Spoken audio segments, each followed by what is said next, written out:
Magandang araw mga kapolitika at welcome back dito sa ating YouTube channel. In this video is magbibigay pa rin po tayo ng update dito sa ating kababayan na si Sofronio Vasquez, ang champion sa The Voice USA. At ating pag-uusapan in this video yung nangyari kahapon, kasi aside dito sa pakipagkita niya or pakipag-meet up niya kay Pangulong Bongbong Marcos, ay nakipagkita rin po siya dito sa isang malaking recording company, ang Viva. Okay, so dito mga kapolitika is ating pag-uusapan, kasi ang tanong ng mga tao is may niluluto na bang malaking proyekto dito para kay Sofronio Vasquez. Ito yung ating pag-uusapan at tatalakayin. Pero bago ang lahat ay huwag kalimutang mag-like at mag-subscribe na rin kayo para updated kayo sa ating mga latest issue.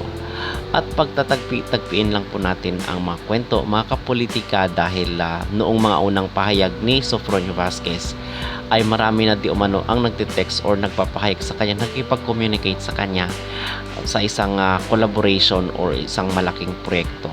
And kahapon is siguro isa itong Viva Recording Company sa nagpahayag ng malaking suporta para sa isang malaking project, kasi itong Viva ay dito rin po sila Sarah Geronimo at yung mga malaking artists sa ating bansa.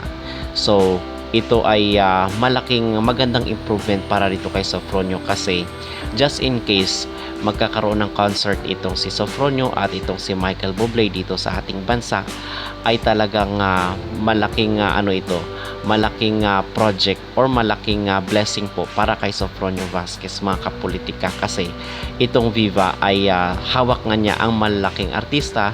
So baka naman pagbibigyan itong kahilingan ng mga supporters ni Sofronio na magkakaroon ng concert itong ating kababayan kasama ang kanyang coach na si Michael Bublé, kasi hindi naman na siya baguhan dito sa ating bansa.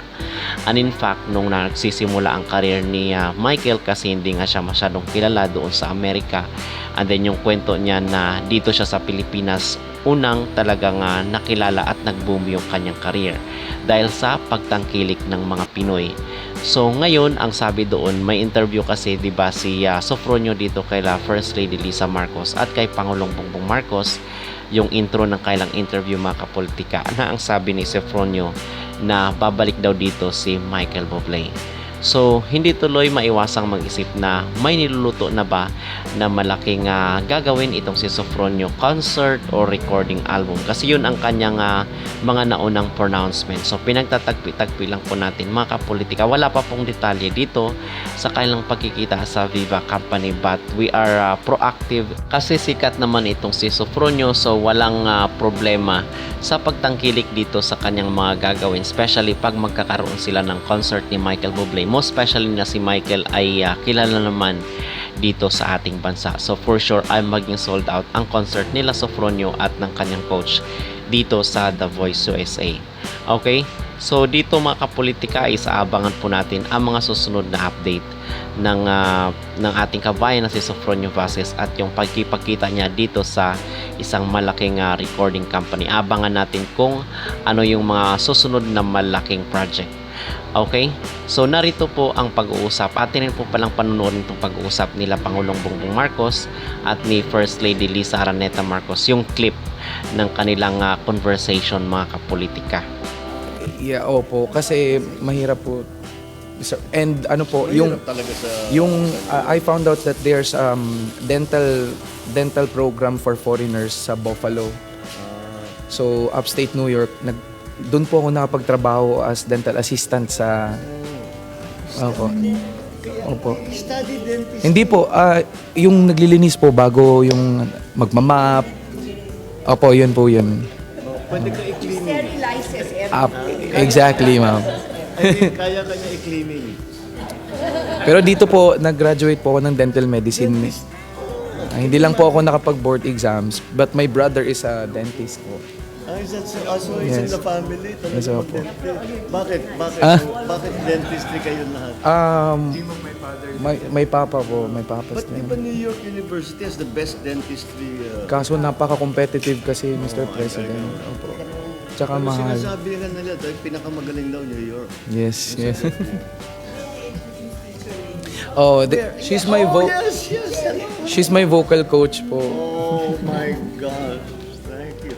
My God, talagang Yeah. what a nice result. And how did you do it?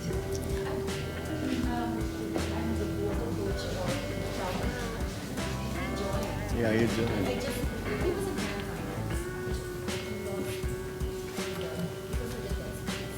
Because of, Text votes. pero yan din ang nagpapanalo sa'yo. Marami tayong pinapanalo sa textbook ng Pilipino.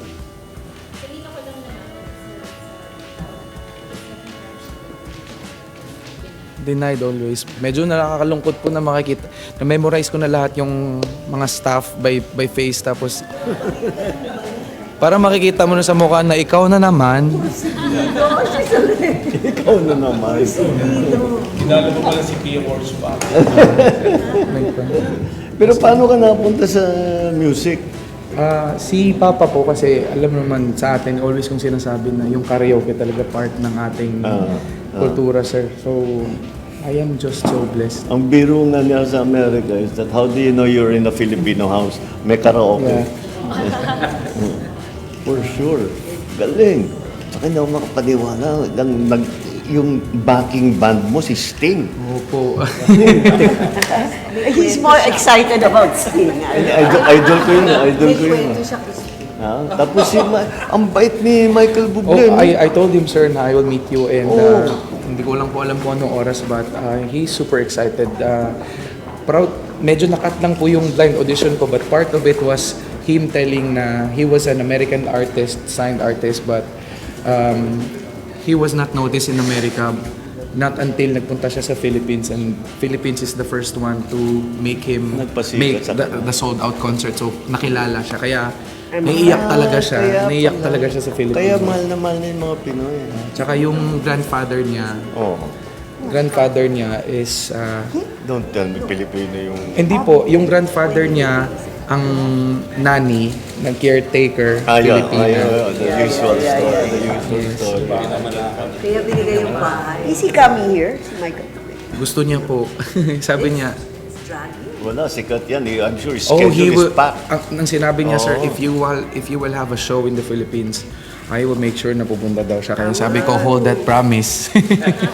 We'll make a show for him. No, but I could tell nung you were singing together, talagang ano siya, enthusiastic siya, saka Yes, sir. tuwa nung And he mas deci- tuwa pa sa'yo nung nanalo ka eh. And he decides everything. Lahat ng song ko from my outfits, lahat po. Talaga. He take time. Yeah. He took time. Yeah. Sobrang. And like I said, the reputation of Filipinos and music is cemented. Thank you, sir. Hindi ko makalimutan, I saw a quick video. One of these America's Got Talent yata. May kumanta na babae. Ang galing ng pagkakanta. Si Simon Cowell, imbis na bumoto, just held up a sign. Are you Filipina?